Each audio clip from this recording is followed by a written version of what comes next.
Bacaan dari nubuat Zakaria.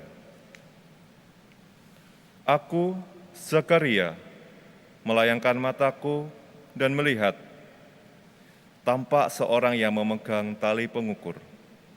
Aku lalu bertanya, "Kemanakah engkau pergi?"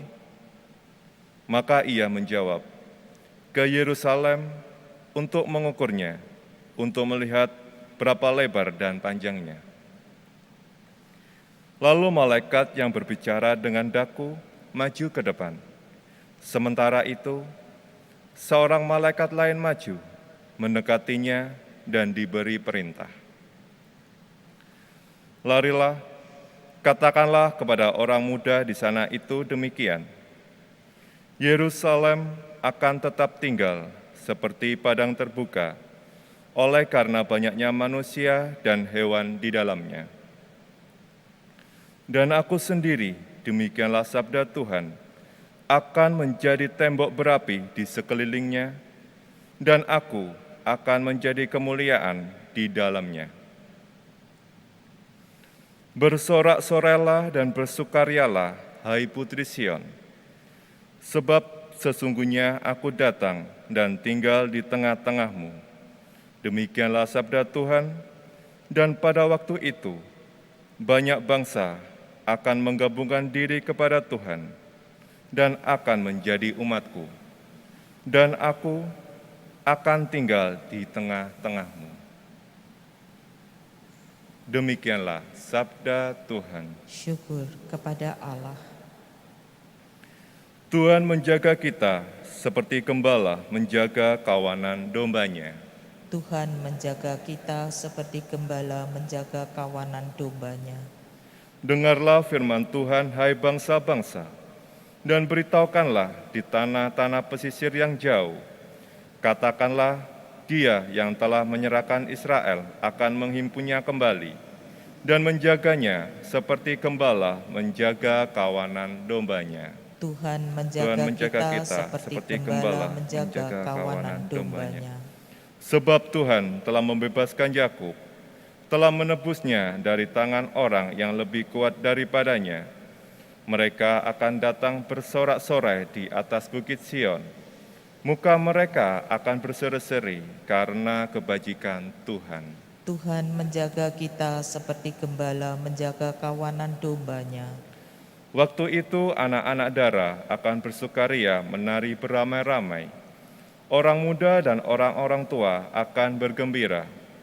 Aku akan mengubah perkabungan mereka menjadi kegirangan, akan menghibur dan menyingkapkan mereka sesudah kedukaan. Tuhan menjaga kita seperti gembala menjaga kawanan dombanya.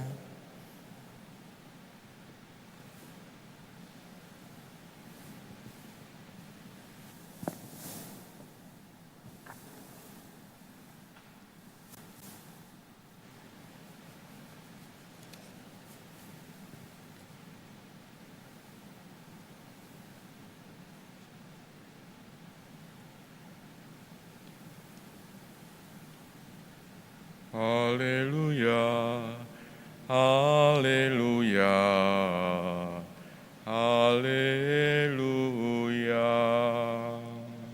Haleluya, haleluya, haleluya. Penebus kita Yesus Kristus telah membinasakan maut dan menerangi hidup dengan Injil. Haleluya, haleluya, haleluya. Tuhan bersamamu. Dan bersama rohmu, Inilah Injil Yesus Kristus menurut Lukas. dimuliakanlah Tuhan. Semua orang heran karena segala yang dilakukan Yesus. Lalu Yesus berkata kepada murid-muridnya, "Dengarkan dan camkanlah segala perkataanku ini. Anak manusia akan diserahkan ke dalam tangan manusia. Mereka tidak mengerti perkataan itu, sebab artinya tersembunyi bagi mereka, sehingga mereka tidak dapat memahaminya, dan mereka tidak berani menanyakan arti perkataan itu kepada Yesus. Demikianlah sabda Tuhan. Terpujilah Kristus.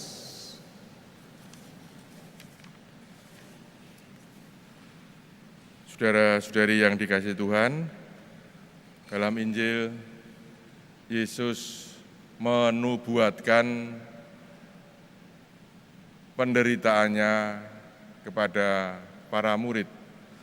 Namun, para murid dikatakan tidak memahami apa yang dikatakan oleh Tuhan Yesus karena mereka tidak membuka diri, membuka hatinya terhadap sabda Tuhan.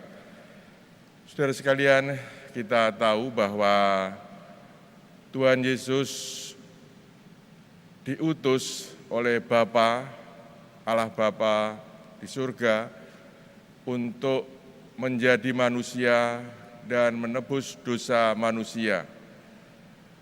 Ia mempunyai misi untuk menyelamatkan manusia. Nah, dan misi penyelamatan itu dengan pengorbanan.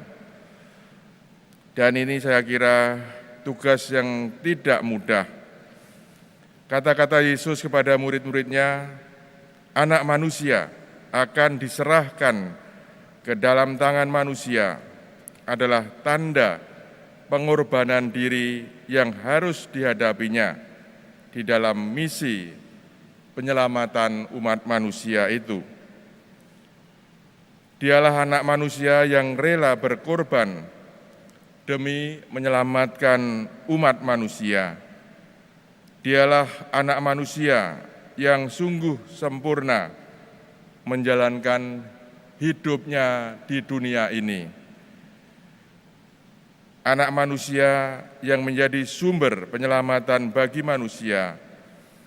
Maka bisa dikatakan bahwa di dalam diri Tuhan Yesus ada Allah yang sangat tulus, yang sangat suci, mengasihi manusia, dan sekali lagi Ia rela berkorban sampai wafat di salib.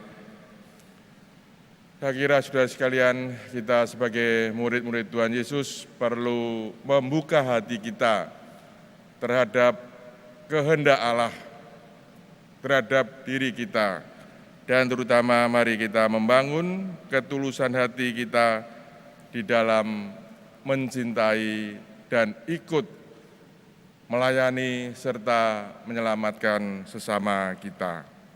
Amin.